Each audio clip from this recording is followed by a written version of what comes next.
Nu immoo addumatti ijoollee Oromiyaa jiran keessaa baanee kan nuyi baane moodelii ta'uudhaaf waan tokkoof iyyuu garba ta'uu hin qabnu. Yoo Waaqayyo jedhee qarooma kuushiin Oromoo kan jechiisu infinadhee yaada. Wanti barbaadu celebrity ta'uu hin barbaadu. Akka barataa gobozitti beekamuu barbaadu. Akka fiizistiitti beekamuu barbaada. Karaa hundumaatiin caalee argamuu qabna. Nuyi durumaa warra caaluudha. Teknooloojii duwwaa osoo hin ta'in wanta halleeyyuu ofii produusing gootu taanaan ati konsuumeridha taanaan garba taataan. Eenyummaa keenya immoo akka agarsiifnutti cimaati hojjedhaan jedha. Raajii Ashannaafi Mamadoo. Maqaan isaa Raajii Ashannaafi jedhama. Hojiin isaas akkuma maqaa isaa Raajii ta'ee ijoo dubbii ta'uu itti fufeera. Waggoota afran darban kana maqaan isaa yeroo adda addaatti ka'aa kan ture yommuu ta'u, dhaloota har'aa egereef abdatamu nama eenyummaa sabaa fi alaabaa biyyaa baatee addunyaa irratti ol kaasaa jirudha. Gara fuulduraatti biyya raajii daawwannaa jedhanii lammiileen biyya alaa fi kanneen ogummaa isaa irra deeman hiriiranii gara Oromiyaa yommuu dhufan mul'ata. Raajiin gaafa raajii hojjechuu eegalu guddummaa fi qarooma uummata isaa fakkeenya godhatee waan ka'eef akkuma uummanni isaa yookiin sabni isaa waggoota dheeraa dura waan haaraa fi dinqisiisaa hojjetee lafa kaa'e, raajiinis waan haaraa fi waan guddaa hojjechuuf nama imalarra jirudha. Raajii Ashannaafiin qormaata biyyaalessaa kutaa 12ffaa bara 2010 akka lakkoofsa Itoophiyaatti kennameen qabxii olaanaa akka biyyaatti lammaffaa ta'ee 647 galmeessisee Yuunivarsiitii Saayinsii fi Teknooloojii Adaamaatti barnoota eegale.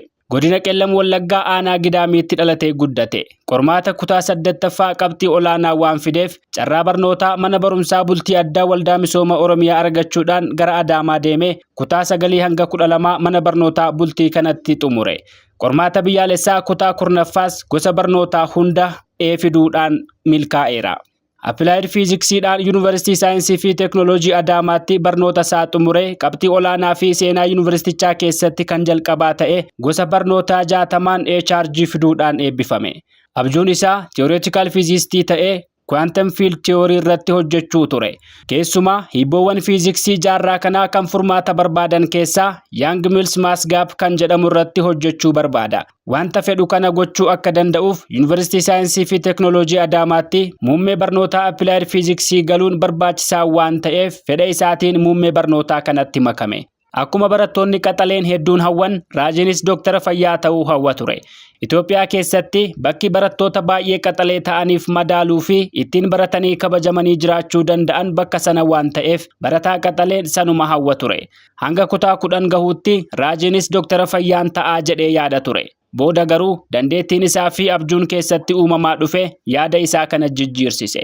Raajiinis sababuma hawaasa biratti kabajaa guddaa qabuuf Dooktara fayyaa ta'uu hawwe. Kutaa 11ffaa barnoota keemistirii keessatti waa'ee quantum physics yommuu baratan dandeettiin isaa bakka sana ta'uu fi ergasii booda gara fuulduraatti maal akka ta'uu fi wanta danda'u wayita yaadu quantum physics akka isaaf ta'uu hubate. Barnoota herregaa hunda caalaa jaallata. Gosa qorannoowwan Galiiliyoo fi Einstein faan hojjetanis hedduu jaallata ture. Yeroo hunda wanti hin danda'amne akka hin jirree fi kan hin danda'amne fakkaatu sun rakkoo yeroo qofa akka ta'e yaada. Biyya kana keessatti gabaa fiiziksiin qabu keessumaa kan fiiziksii tiyoorii irratti gabaa jiru ilaalanii maatii fi barsiisonni isaa gosa barnootaa kana akka seenu hin fedhan ture. Harmeen isaa kan abbaa malee qofaa ishee isa guddiftee fi baay'ee isa gargaartu kan innis baay'ee jaallatullee akka ilmi ishee Dooktara fayyaa ta'uu barbaadde ture. Garuu boodarra yaada isaa yommuu inni ibsuuf hubattee isa deeggarte. Waan ta'uu barbaadu akka ta'uu ni amana. Digirii tokkoffaa fiiziksiidhaan xumure itti fufees maastersii argatee yuunivarsiitii keessatti barsiisummaatiin cinaatti qorannoo hojjechuu barbaada ture. Yaada isaa kanatti dabalamee fi garuu har'a umurii xiqqaa kanaan kaadhimamaa PhD ta'eera. Yaada hawwiisaa milkeessuuf yuunivarsiitii keessatti wantoota danqaa ta'uu danda'an jedhee yaadu hunda injifate araada adda addaa fi fedhii dargaggummaarraa ofittisee milkaa'uuf qophaa'ee ofis amansiisee akkuma jedhe itti milkaa'ee ajab nama jechisiise. Raajiin Yuunivarsiitii Saayinsii fi Teknooloojii Adaamaatti gosa barnootaa 2 herregaa fi fiiziksii wal duukaa baratee qabxii olaanaa fiduudhaan digirii 2 badhaasa addaa gonfateera. Sana booda barnoota iskoolaarii argatee biyya Xaaliyaanii dhaabbata barnootaa International Center for Theoretical Physics ICTP jedhamutti High Energy Cosmology and Anthroparticle Physics baratee Postgraduate Diploma Program xumuree gara Yuunivarsiitii MIT deeme. MIT'n ammoo PhD kennee fi yeroo ammaa kana PhD isaa waggaa 2 barateera. Raajiin barnoota isaa kana yoo xumure gara biyyaatti deebi'ee tajaajiluu barbaada. Barnoota alatti baratee gara Yuunivarsiitii Saayinsii fi Teekinooloojii Adaamaatti fidee barsiisuu fi dipaartimentii banee hojjechuu, qorannoo hojjechuu akka barbaadu, ogummaa kanaan mana barumsaa isaa 9 hanga 12tti keessatti barate kan gara fuulduraatti Yuunivarsiitii ta'a jedhamee yaadamu mana barumsaa Waldaa Misooma Oromiyaa Bultii Addaa keessattis tajaajiluu akka barbaaduu fi haaluma wal fakkaatuun Yuunivarsiitii Dambidoolloos tajaajiluu akka fedhu hima. Raajiin umurii xiqqaa kanatti kaadhimamaa PhD ta'uunsaa sanuu fiiziksiidhaan, sanuu tiyoorootikal fiiziksiidhaan nama Afrikaa jalqabaa ta'uunsaa raajii ta'uun akkuma jirutti ta'e sabboonummaan isaa guddummaa saba isaa qabatee socho'uun isaa ajab nama jechisiisa. Hangafummaa qarooma kuush dursummaa sirni gadaa bulchiinsa siyaasaa addunyaa irratti qabuu fi guddina saba Oromoo eeruudhaan akkuma eenyummaa keenyaa akkuma sirna gadaa kalagnee bulchiinsa addunyaa dursinuu fi qarooma addunyaaf bu'uura taanee har'as dursummaa keenya mirkaneessuu qabnaa jedhee yaaduudhaan dursummaa qabatee itti fufaa jira. Gara fuulduraatti kan hin ta'uu barbaadu quantum fiizistiidha. Fiiziksiin barachuu barbaada. Achumaan dhaamsa dhaamuu barbaadu uummata Oromoo hundumaaf jechuudha. Nuyi gadaa siistemii qabna kan dimokiraasii addunyaa kanaa dursu. Kalaandarii qabna, poolitiksiin keenya ariifiidha, ikoonomiksiin hundumtuu ariifiidha. Kun kan hojjetame dhaloota kiristoosiin dura gara waggaa 4,000 duraati. Warri yeroo sana hojjete Oromoodha, Kuushii. Ammas kan jiru Oromoodha, Kuushii. Waggaa amma kana gidduu jira. Yoo Waaqayyo jedhee qarooma Kuushiin Oromoo kan jechisiisu infinnadhee yaada. Karoon hundumaatiin caalee argamuu qabna. Nuyi durumaa warra caaluudha. Kanaafuu gara fuulduraattis caaluu qabnan jedha. Inni caalu maayindi seetiidha sababii ta'eef yaada kana of keessaa qabaannaan sababii nuyi milkoomneef hin jiru. Eenyummaa keenya immoo akka agarsiifnutti cimaatee hojjedhaan jedha. Haasaa tibba kana miidiyaa hawaasaa irra deemaa jiru irratti akkuma mul'ate uffata aadaa Oromoo uffachuudhaan haasaa yommuu taasisu mul'ateera. Qaroo ola deemaan kun nama eenyummaa isaatti boonuu, seenaa isaatti kan boonuu fi guddummaa Oromoon seenaadhaan qabu galtee godhatee kan socho'u ta'uu isaa mul'isa. Waa'ee raajii Ashannaafi kana gara fuulduraatti waan raajii dhaga'uuf teenya. I was born and raised in a very small town called Gdami. It's about 700 kilometers from the capital. It's in the westmost of Oromia region of Ethiopia. The condition I grew up in were very far from ideal. We didn't have enough books beyond the standard classroom textbooks. We didn't have even a table to write on in our classrooms. There is a little promotion of fundamental sciences. After I came to MIT and talking with many students, I realized that students from more developed countries are introduced to physics and the fundamental sciences from early on. Like even in their primary and high school years, they knew what they want to do, even the particular research area they want to do. That was not the case for me. I didn't have that experience. I didn't even have a computer until I joined the university in Ethiopia. There were no books on popular science or physics, and on top of that, there's a lot of pushbacks against people who want to pursue those fundamental sciences, those sciences for which you cannot see the result immediately. But growing up, I liked mathematics and solving equations, but it was only in my last year of high school that I heard about quantum mechanics, and then I fell in love with it. Professor Halde was talking about atomic models. It was actually about the quantum mechanical model of atoms, and we learned about beta particles, which first showed that most of the atom is empty. Then it was like this: beta particles are emitted by nucleus. So there are neutrons and protons, and beta particles are emitted.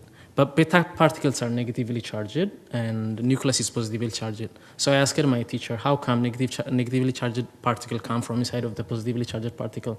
And my teacher told me that neutrons and protons are not really fundamental. They're substructure. If you could zoom out and look inside there are actually some other things. Then I started asking those questions. What's really fundamental? I still don't know. I'm asking that question. That's my research area. And there were no universities in Ethiopia that offer a course in theoretical physics, so I had to join applied physics. That also added to one of the inconveniences I had. But fortunately, even within the applied physics, one of my professors had been to ICTP to attend a conference.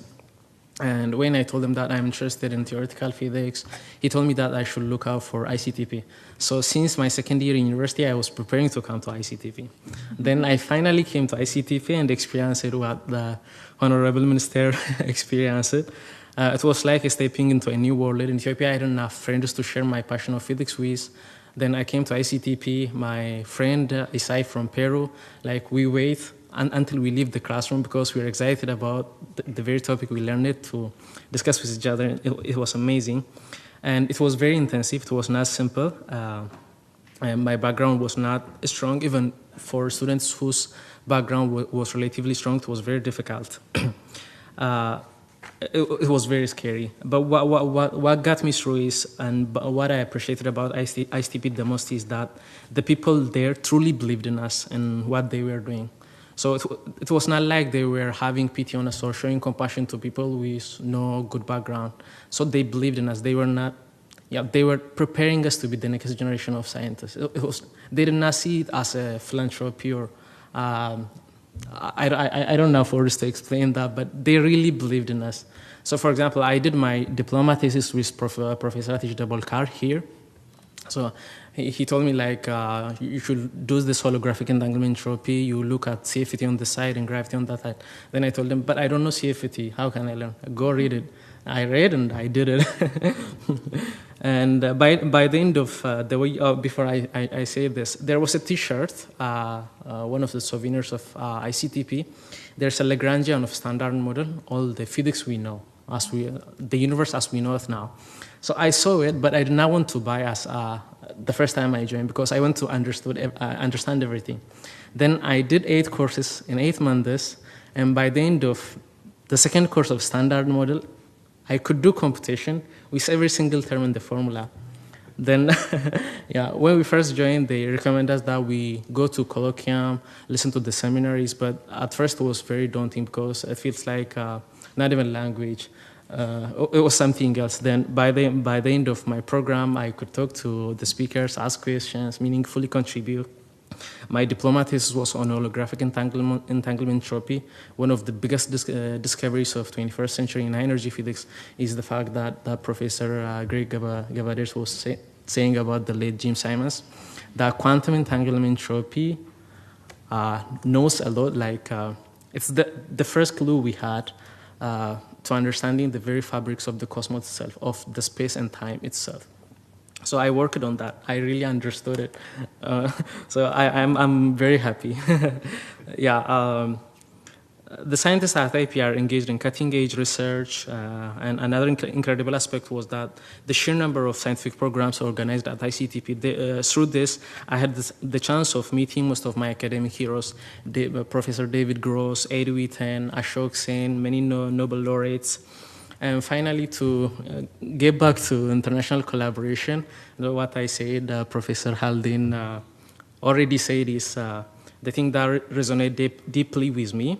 Also because whenever you walk into ICTP's building, I was there for 365 days. So every single time I walk into ICTP building, the quote I see is this: scientific thought and its creation is the most common and shared heritage of mankind. So it's deeply ingrained in me. Fundamental science is a universal language, as many of the speakers were stressing already. And more important is that science is not a zero-sum game. No one should be left behind. We also need as many people as possible pushing the frontier of our knowledge forward. The fundamental sciences are now so advanced and hyper-specialized that it's virtually impossible to make progress by confining research to specific geographical areas. For example, I'm now based at MIT in the US, but my professor is Peruvian. I'm working with him. My first paper was with a student who is from Turkey. And my next project is going to be with a scientist from India. So we cannot really do physics now, as used to be the case within a confined area. We need global cooperation and the inclusion of as many voices and talents as we can bring to the table. Those talents could well be those that we did not know we needed. And I'm grateful to have been given the opportunity to be one of those contributing to that frontier.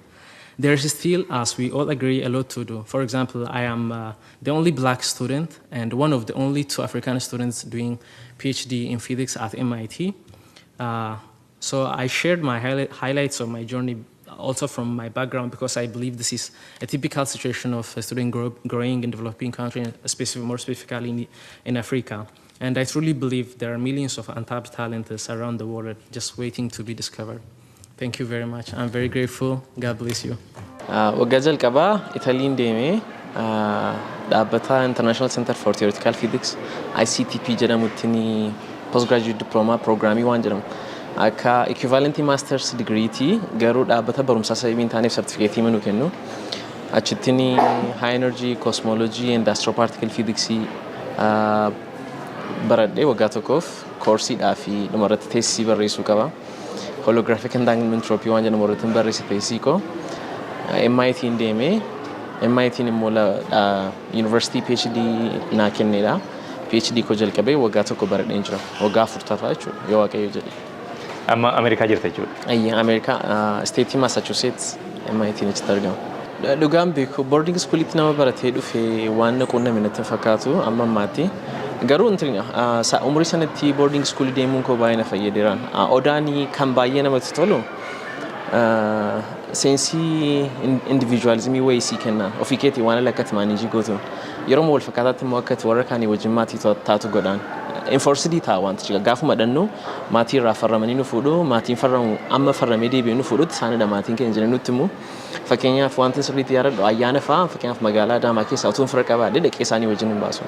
Maatiin kee asii warri fagootti galan warra asii maatiin qabne seensiin sun nu keessatti guddachaa dhufe seensiin maatummaa jira. At the same time akka nu independent taanus baay'ee taayimii keenya ofii maanejii godhannaa gaafa qayyabannu fakkeenyaaf yeroo yuunivarsiitii deemu hiriyoota baay'ee gaggaariin qabaa wajjin qayyabannaa odaatti garuu wajjin pilaanii gochuun baay'ee hin jiru. Waan tana hojjechuu barbaade nan hojjedhaan namni biraa wajjin pilaanii goone yoo ni dhiisan hin dhiisu waan hojjedhuun. Isa fa'aa waan akkasii fa'aa odaatti hin fudhadhee inni immoo garmalee na fayyadeen ergan biyya laa deemee Italiin deemee dhaabbatiin keessattuu internationalidha afaan duwwaan rakkisa katamaa keessatti kanarraa kan hafe kalchariin isaanii suni achi boarding schoolitti waama na keessatti instillii ta'edha na keessatti. High school isaanii ilaalle garuu sadarkaa yuunivarsiitiitti completely adda jechuu nan danda'an utuu waan illee achi as fedhee natti tola akka jirutti jechuudha. Inni ICTPtti deemee baradhe biyyoota guddataa jiran duwwaa irraa fudhatu barattoota kanaafidha kan inni iyyuu dhaqe.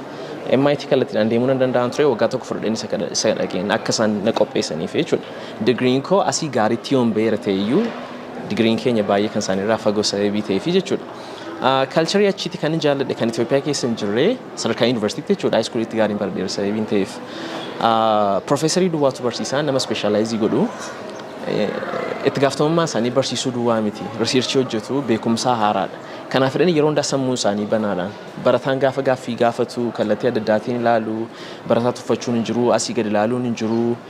Ariifiitti sababii kaffalamuuf natti fakkaataa yeroo hundaa waan hojjetan gammadanii hojjetu. Isa baay'een jaalladheen profeesariin kilaasii galfakkeenyaaf profeesariin koo advaayizarii koo ta'e kan PhD advaayizii na godhu waggaa 5 dhufanii fi kwaantem mekaaniksii koorsii jedhamu 3tu jira. Isa waggaa 8 barsiiseera. Leekchar nootii isaa walitti qabee kitaaba fuula 900 olii kitaaba barreesseera. Amma iyyuu garuu guyyaa tokko miitingii keenya saabinaan qaqqabamneef ganama wal arguu naan raajin irraanfattee kilaasiin qaba qophaa'uun qabaa naan jedhee amma kana barattoota isaanii vaaliyuu godhu. Isarratti barataan PhD fakkeenyaafan waaqaaf galatu fellowshipiin qaba dirqama hojjechuun qabu garuu waggaa 5ffaa irratti kan inni ta'u teaching assistant ta'a. Koorsiin itti kennaniin barsiisu sababii muuxannoo hin qabneef garuu barsiisicha duukaan deemaa taa'een dhaggeeffadhaa sababii gaaffii ijoollee deebisuu yaalaa qormaata ramuu taaskoota akkasii barataatu hojjetan. Waa'ee kilaasitti barsiisuu keessaan meentariinis jiru. Isaan inni kan natti hime meentariin koo suni profeesarii kan biraatu jira ijoollee. Profeesarii ta'ee kan qaxaramee jiru jechuudha. Gaafa inni kilaasii galee barsiisuu hin gorsaan inni siiniyeeriin. Barsiisuu irratti garmalee kabaju kaalcharii sanatu nas fidee baay'ee manatti tola. Yaadaan baay'ee wal deeggaraa namoota 5-6 tokko sirriitti abdeetii wal goonaa. Xiqqoo see waan rakkoo ta'etu gaarii haayiskuulii barannee sababa gaafa yuunivarsiitii gallu badaa miti. Waggaa 4 jechuun xinnoo miti gaa. Amma gaafa baradhanii ijoollee wajjin baradhuun isaan baratan duwwaatu hin ta'in sanniin baratiin darbes barachaa hin jira sababii ta'eef al tokko jireenyi nu balleessaa. Kanarraa kan hafe garuu Marsiimoy Joorjiyaa teekiin jira obsaa ayyaanaa gara keenya dhufeera amma Dubaayin ture caalaan yuunivarsiitii kaayistiin jira gara keenya dhufuuf jedha. Naa beekama gara Turkii deemee sooftiweer injiinaringii quba wal qabna. Barumsa ammatti PhD isa barachaa jirtu maal jedhama? Pirogiraamiin itti galmaa'ee jiru Centerii tokko jira, Center for Theoretical Physics dha. Wanti numtu wanta naasoo numtu Theoretical Physics keessa jira. Achi keessa Nuclear and Particle Theory jedhama. Wanta irratti specialize godhu title thesis kooti yeroo man barreessu murtaa garuu Area String Field Theory waan jedhamu keessa jira. Erga biyyaadhaa deemtee waan garaagaraa argite ejjennoo kee jijjiirte moo akkuma sana? An jijjiirre garuu time frame isaa jijjiireeraan. Realistically jechuun amma jireenya keessatti jireenya namni jijjiiraa deemaan. Amma yaada miti barumsa kan inni salphatu baay'ee jechuun qaban. Jaalachaan jira waaqaaf galatu wanti numtu gaariidha garuu ammin sila karoorri koo fiiziksiin baradhaa fiiziksii duwwaatu hin ta'in akka education policy pedagogy waan akkas akkasii ammatu fakkeenyaaf departmentii structure godhanii natti kennanii maaliin godha isa jedhu irratti tureen amma garuu sa'aatiin koo garri caalu isarratti hin dhumne fiiziksichuma irratti dhumaa ture isa amma paaziin jiru PhD hin fixaan sababni PhD kana gaafa fixu gaaffii mataa kootii gaafachuu hin danda'u baay'ee fiiziksii keessatti jechuudha ganaa intuitionii fudhachuu qaba amma kan gaayidii na godhu profeesarii kooti gaaffii kan naaf kennu steepii jiru kan nataa agarsiisu profeesarii kooti sababni PhD gaafa fixanii postdoctoral positionii hin jiran yeroo sanatti responsibilitiin guutummaatti natti hin kennamu garuu independentiidhaan gaaffii mataa kootiin gaafadhaa researchii mataa kootiin deebisaan waggaa 2-3 jechuudha isa booddee independentii ta'e kan profeesarii ta'uu jalqabu jechuudha sababni gaafan independentii sana keessa deemuu jalqabu isa booddee biyyattis deebi'uun jalqabaa jechuudha kan biraan immoo waan tokko ammayyuu yaada sadarkaa yaadaatti baay'inaan yaada haasa'uun gaarii miti jedhu garuu amma yoon MIT jiru MIT'n baay'ee beekamaadha profeesariin koo Bartanzuu Beebaak beekamaadha namni gaafa researchii yoo jedhu kan inni dubbisuu fi sababii raajiin barreesseeftuu hin ta'in sababiin MIT jiruuf sababiin Bartanzuu Beebaakii wajjin hojjedheefidha yeroo booda garuu yoo waaqayyo na gargaaree waan gaarii hojjechaa tuufee maqaan koo MIT biras haa ta'u Bartanzuu Beebaakii bira ta'uu dhiisu namni dubbisuu jalqabaan reputeeshinii sanaa jechuudha isas divelopii gochuudhaaf affiliyeeshinii koo yuunivarsiitii biyya alaatii wajjin hambisuun qaba. Inni garuu akkan hin dhufne danda'uun gaarummaan isaa. Dursaan waan tokko yeroo erganii eebbifamee kutaa 12 as ka'ee miidiyaa irratti baay'inii addaa erganii eebbifamee akkas namoonni baay'inii gootaa akkas milkoofteettaa jedhu garuu miti nama ibsuun yaala garuu namoonni hin hubatan. Ani mammaatti waan tokko iyyuu hin goone. Jechuun barachaan jira qormaata fakkeenyaaf amma kutaa 7-8 darbuun progreesii gochuudha malee milkaa'uu miti mini ganaan gaan gootan jedhamu jechuudha dhaqaan jiraan lafa lolaa sana. Gootota warri ta'an warra ijaaranii agarsiisan akka babbaaduu lafaatiin isaan lafa kaa'aniiru ija isaa argaa jiru nuyi ganaadha isa kanaaf isaaniin galateeffachuun barbaada sirriitti ofii kootiis odaatti maaltu irratti isa jedhuu fi kanatu irratti jechuu hin danda'uun risoorsii biyyi keenya qabduun amma ga'u hojjechaa jiru sababii ta'eefi jechuudha. Wanti garuutu kana caalaatti ufee jedhu namooti akka koala ba'an kana caalaa baay'achuu qabu jedhee yaada. Sagalii keenya 12tti baay'ee akka gaariitti barannaa isa booddee bakka lafumatti deebi'uu ta'an. Inni baay'ee na gaddisiisa. Isarrattis amma obbo Baadulaati wajjinis obbo Dajanee wajjinis barattoota keenya ala jiranii namoota Oromoo yuunivarsiitii irra jiranii wajjin kana booddee sirriitti naasofnaa isa kana caalaa akka qoba qobaatti yookiin bukkee taasisuu caalaa jennee walii galleerraa isa dhaqanii yaadu. Inni karoora gara fuulduraa immoo akkuma sila jireedhaan sirriitti raawwadhee gaafa deebi'u duwwaatu hin ta'in isaa asittis wanti barbaadu celebrity ta'uu barbaadu akka barataa gobozitti beekamuu barbaadu akka fiizistiitti beekamuu barbaada kan sirriitti odaa gargaaruu barbaadu specifically fiiziksiidhaanidhaan yoo waaqayyo jedhe. Yeroo hundumaa kan hin gorsu addatti immoo kun gorsa salphaadhaan ijoollee odaatiif waan manni barumsaaf barsiisaan keessan jedhan dhagaa kun baay'ee salphaadha bakka. Jechuun akka keessa darbinee argineerraa ijoollee baay'een na busa eebitee haala inni irra jiru achirra ga'uudhaaf isa beezikiidha jedhee yaadan yeroo hundaa isaanii fedhanii achi jiru akka maatiitti eegu isa kanadha kan hin gorsu lammaffaa immoo sila waa'ee sooshaal miidiyaa kaastee turte siyaana Itoophiyaatti gaafa deebi'u waa'een tiktookii baay'ee na gaddisiisan teknooloojii duwwaatu hin ta'e wanta halleeyyuu ofii produusiin gootu taanaan ati konsuumeridha taanaan garba taataan nu immoo akkasitiin barachaa hin jiru waan hundumaati fakkeenyaaf caalaan hiriyaan koo kaayistitti aerospace engineeringii barachaa jiran injiineriidha booyingiin galuu danda'a SpaceX galuu danda'a NASA deemee hojjechuu danda'a inni garuu barbaadu ofii kooti fandaamentaali kan isaa waan ta'e riisirchii hojjechuu barbaadan nu immoo addumatti iyyuu ijoollee Oromiyaa jiran keessaa baanee kan nuyi baane moodelii ta'uudhaaf waan tokko ofiyyuu garba ta'uu hin qabnu sooshaal miidiyaa fayyadamna taanaan ofii keenya wajjin fayyadamna itti fayyadamaa jechuudha kanarraa kan efe garuu dudduuba deemnee yeroo hundaa trendii hordofna taanaan waan haaraa dhufu waan arginu tun ilaalan itti galla taanaan of qaanessuudha kun maqaa keenya gadi bu'uudha. Isa kana baay'ee sirriitti ijoolleen odaallee akkasin ta'u jedhee yaadu odaan isin gargaara. Baran keenya wanta akka tiktookiin instaagiraamiin kun akkasin baay'een iyyuu feesbuukii fi yuutuubiin serverii isaa cufu odaadha baay'ee namatti tola ture.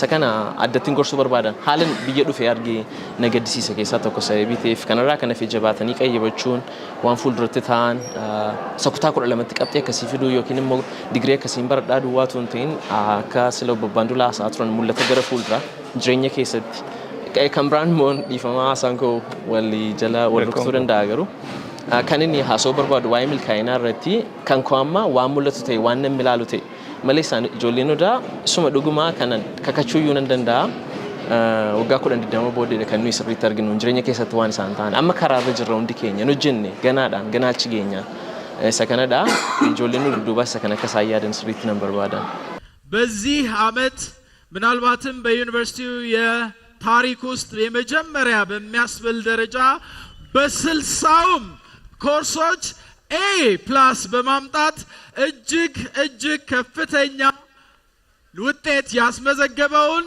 ተማሪ በልዩነት የምንሸልምበት መርሃ ግብር ነው። ቀደም በዩኒቨርሲቲው ፕሬዝዳንት አንዳንድ ሐሳቦች ቀርበዋል። እነሱን አንድ ጊዜ እናስታውስና ይህንን ልዩ ሽልማት በልዩነት እንሸልማለን። ይህ ተሸላሚ የተወለደው በቄለም ወለጋ ሲሆን በስምንተኛ ክፍል የስምንተኛ ክፍል ብሔራዊ ፈተና እጅግ ከፍተኛ ውጤት አስመዝግቧል።